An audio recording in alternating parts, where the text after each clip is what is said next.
sais, t'as écouté ben gros les Fight Night puis le UFC. Y a-tu des gars que tu sais qui thrive, tu sais, l'adrénaline d'une crowd qui ont peut-être moins bien performé parce que justement, il y a personne, tu sais? Y a-tu comme l'effet inverse?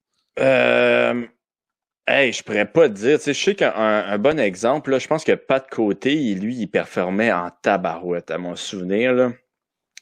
Puis même Jonathan Goulet aussi, je pense que les deux, ils performaient en débile mental quand ils se battaient, là. Tandis que Georges, c'est la même chose. Puis c'est ça qui est impressionnant avec Georges, là, parce que je pense que c'est pas...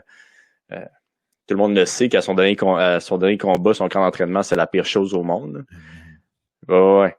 Puis, tu sais, pour quand même... Camp d'entraînement était la pire chose au monde, qu'est-ce que tu veux dire? OK, t'en as pas entendu parler? Non. C'était vraiment le pire camp d'entraînement. Ah ouais, OK. Ouais. Il était malade, tu sais, il allait vraiment pas bien. Puis... en essayant de monter de poids, c'est ça? Ouais, en essayant de monter de poids. Puis tu sais, là, je sais même pas s'il va être fâché que je dise ça, là, mais à un moment donné, je l'avais vu sparrer, puis en le regardant, j'avais eu les larmes aux yeux, tu sais, parce que genre, j'étais comme Chris, c'est ça, j'ai peur, tu sais. J'ai vraiment peur pour lui, pour son combat, tu sais. Il se va se battre contre Bisping. Quand vient le temps de prendre du poids, il est supposé te contacter meilleur, puis il m'a pas appelé. J'étais un peu déçu de GSP, il aurait dû me caler là-dessus, mais tu sais. Mais oui, en plus que tu fais du fasting, toi, avec, là,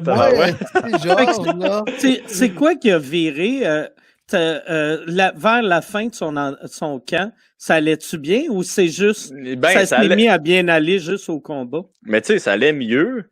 Mais c'est ça, l'affaire que le monde ne comprenne pas de Georges, c'est qu'il y a quelque chose entre les deux oreilles que personne a. Il y a comme l'espèce de graine de champion, tu sais, que personne, tu sais, il y a un petit pourcentage du monde qui vont l'avoir. Puis c'est ça qui est arrivé, là, tu sais.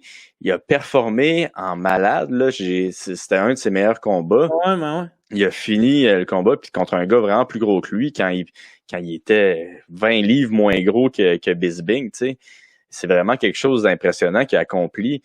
Puis c'est encore plus impressionnant quand tu l'as vu s'entraîner, quand tu as vu qu'il avait peut-être des problèmes de santé. Tu sais, pour moi, je veux le dire, je suis quasiment jaloux de ça. Là. Qu'est-ce qu'il a accompli? C'est in-fucking-sane. Là. Puis ça, je pense qu'il n'y a pas tout le monde qui le comprend. Là. Mais ça, c'est l'affaire aussi avec Georges. Là. C'est que les Québécois, on comprend pas qu'est-ce qu'il a accompli, c'est la chose la plus incroyable au monde. Puis là, ils s'attendent que tous les autres athlètes qui viennent du Québec accomplissent la même chose. Puis là, il y a moi qui arrive, ils sont comme « Hey, il est pas comme Georges, lui, Chris! » Mais ouais, fuck. Mais ouais. Fait que Georges, tout un homme. T'as aimé ce que t'as vu, mais t'en vaudrais plus. Je suis d'accord avec toi. Chris, on s'entend bien.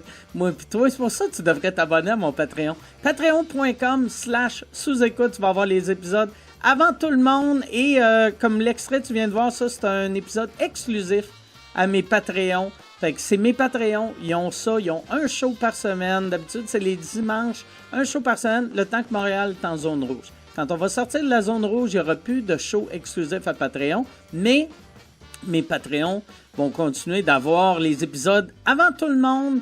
Mes abonnés live ont les shows live. C'est pour ça que ça s'appelle des abonnés live. Il y a le forfait audio, ça devine c'est quoi? C'est pour le monde qui écoute l'audio.